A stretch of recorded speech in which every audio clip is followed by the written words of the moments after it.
ससुराल में एक दिन प्रियंका घर में अकेली थी। दिन जैसे कट ही नहीं रहे थे। वह सोचती है कि बहुत टाइम से तो किसी से बात नहीं की हूं, कितना उलझ गई हूं मैं अपनी दुनिया में। सारे दोस्त, घर, माँ बाप और अब तो सोसाइटी के लोग भी न जाने कहीं किसी दूर की दुनिया में चले गए हैं। आज मैंने निश्चय किया कि आज मैं अपने लिए टाइम निकालूंगी और किसी से बात करूंगी। तो मैंने अपना मोबाइल उठाया और इतने ढेर सारे मोबाइल नंबरों को अपनी उंगलियों से ऊपर सरकाती रही। तभी अचानक वह मोबाइल नंबर दिखा जो अभी भी मेरे मोबाइल में था। वह नंबर मेरी मां का था। नंबर देखते ही जिसने मुझे अतीत में धकेल दिया और मैं बचपन के उस खेल में पहुंच गई जिसे बचपन में हम सभी भाई बहन, मम्मी पापा मिलकर खेलते थे। खेल का नाम था ऋषि और पापी। इस खेल में जो एक विजेता होता था वह ऋषि बनता था और बाकी हारे हुए लोग पापी बनते थे। और ऋषि अब सारे पापियों को श्राप देता था। बहुत मजेदार खेल था। जो जिस पर गुस्सा होता था, पहले से किसी बात की नाराजगी होती थी,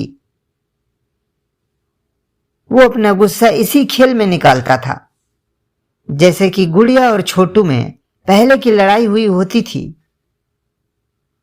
तो जब छोटू खेल में जीत जाता और वह ऋषि बन जाता तो वह गुड़िया को श्राप देता, जाओ बच्ची, तुम्हारी शादी एक बहुत मोटे आदमी से होगी।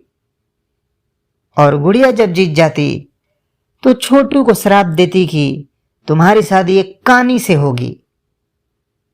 श्राप कुछ ऐसे ही नटखट होते थे, जैसे जा इस साल मम्मी पापा तुझे कोई खिलौना नहीं दिलाएंगे, जा इस साल तेरे को कोई कपड़ा नया नहीं मिलेगा, तुम्हारा दूल्हा काला होगा।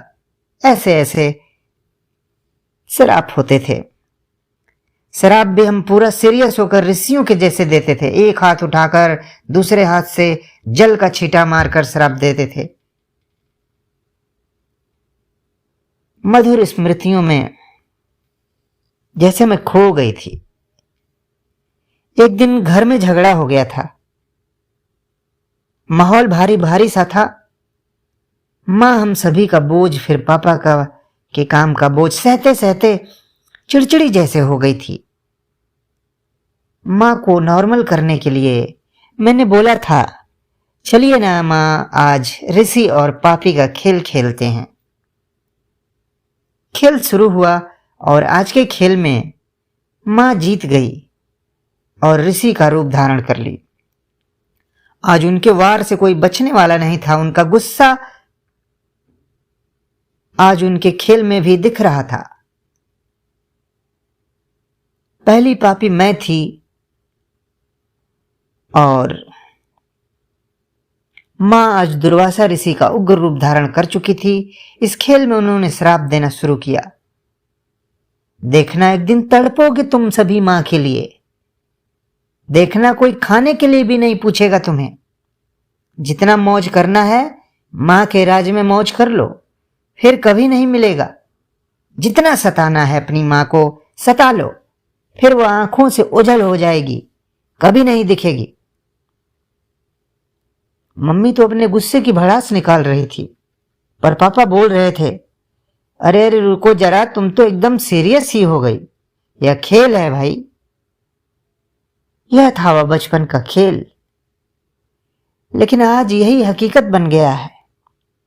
मुझे आज क्या हो रहा है, मैं जैसे बचपन के उस खेल में खो सी गई थी। अचानक से बाहर आई तो ऐसा लग रहा है जैसे, हाँ सच में तुम्हारा श्राप हमें लग गया मां। सच में मैं आज अकेली हो गई। मेरे से कोई बात करने वाला नहीं है, मेरा हाल भी कोई नहीं पूछता। और मां, यह आंसू जो अभी झरझर गिर रहे हैं, इनको पोंछने वाला भी कोई नहीं है मां। और मैं उस रात की आपकी वो आखिरी लाइन आंखों से ओझल, तो यह भी सच हो गया कि आपकी एक सूरत देखने के लिए हम तरस जाते हैं मां, क्योंकि आप तो इस दुनिया से ही ओझल हो गई। मेरी मां के मरने का दर्द आज मुझे इस कदर खाए जा रहा है